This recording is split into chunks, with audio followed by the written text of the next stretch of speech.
Hello दोस्तों, आज मैं आपको एक बहुत ही मजेदार कहानी सुनाने जा रहा हूं। यह कहानी शेख चिल्ली की विचित्र लेकिन साहसिक हरकतों का अद्भुत उदाहरण है।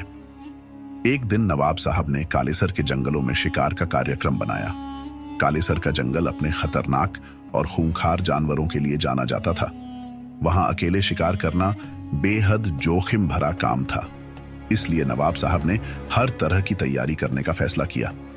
वजीर ने कड़े इंतजाम किए, पानीपत से प्रशिक्षित हाथी बुलवाए गए और शिकार के लिए विशेष बंदूकें तैयार करवाई गईं। नवाब साहब की यात्रा से पहले ही एक विशेष दल जंगल में भेजा गया ताकि मचान बनवाए जा सकें और जरूरत पड़ने पर हांका लगाने वालों का इंतजाम किया जा सके। जब सब तैयारियां पूरी हो गईं, तब सवाल उठा कि नवाब साहब के साथ इस शिकार में कौन जाएगा। सभी जानते थे कि शेख चिल्ली को ले जाना जोखिम भरा हो सकता है, क्योंकि वे अनाड़ी और नासमझ माने जाते थे। उनके बारे में यह मशहूर था कि खुदा ने उन्हें ज्यादा अक्ल नहीं बख्शी थी और उनकी काया भी दुबली पतली थी, जैसे उन्हें बहुत जल्दबाजी में बनाया गया हो। बावजूद इसके शेख चिल्ली ने जिद पकड़ ली कि वह इस शिकार में जाएंगे। उन्होंने नवाब से कहा कि अगर उन्हें साथ नहीं लिया गया तो वह पीछे पीछे जंगल में पहुंच जाएंगे। नवाब ने उनकी बात सुनी तो गुस्से में बोले, तुम एक चूहे को नहीं मार सकते, शिकार क्या करोगे? शेख चिल्ली ने जवाब दिया, हुजूर, मौका मिलेगा तभी तो कर पाऊंगा।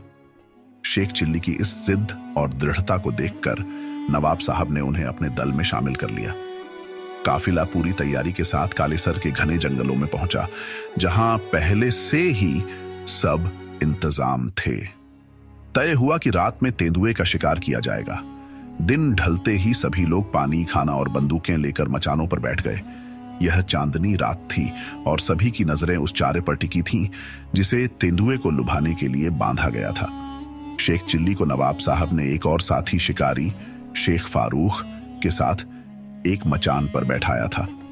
हालांकि वजीर चाहता था कि शेख चिल्ली अकेले मचान पर बैठें ताकि उनकी हरकतों से बचा जा सके, लेकिन नवाब साहब ने यह सोचकर उन्हें अकेला नहीं छोड़ा कि कहीं शेख चिल्ली कोई बेवकूफी न कर बैठे और शिकार हाथ से ना निकल जाए।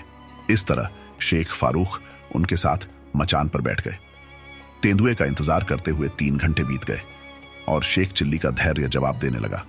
उन्होंने शेख फारूक से फुसफुसाकर कहा, अजीब अहमक है ये तेंदुआ, इतना अच्छा चारा बंधा है और कमबख्त गायब है। शेख फारूक ने उन्हें चुप रहने का इशारा किया, लेकिन शेख चिल्ली का मन शांत नहीं हुआ। उन्हें लग रहा था कि बाकी सभी डरपोक हैं और एक तेंदुए के लिए सबने इतने लोग इकट्ठे किए हैं, ये कोई बहादुरी तो नहीं।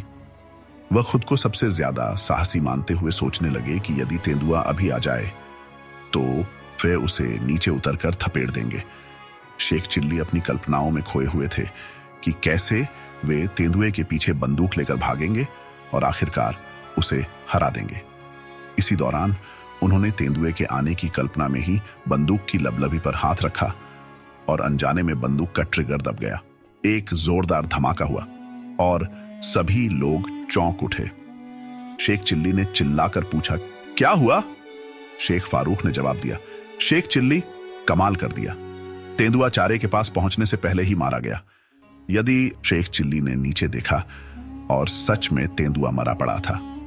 दूसरे शिकारी अभी निशाना साधने की सोच ही रहे थे कि शेख चिल्ली की बंदूक चल गई थी और संयोगवश तेंदुआ उसी गोली से मारा गया था। नवाब साहब ने मचान से नीचे उतरकर शेख चिल्ली की पीठ ठोंकी और उनकी बहादुरी की सराहना की। उन्होंने वजीर की ओर देखते हुए कहा, जो भी हो, शेख चिल्ली बहादुर है। हालांकि शेख चिल्ली जानते थे कि यह सब एक संयोग था। उन्हें अंदाजा था कि यह उनकी गलती से हुआ है, लेकिन वे चुप ही रहे और इस तरह अनजाने में हीरो बन गए। यदि आपको कहानी अच्छी लगी तो चैनल को सब्सक्राइब जरूर करें। थैंक्स फॉर वॉचिंग दोस्तों।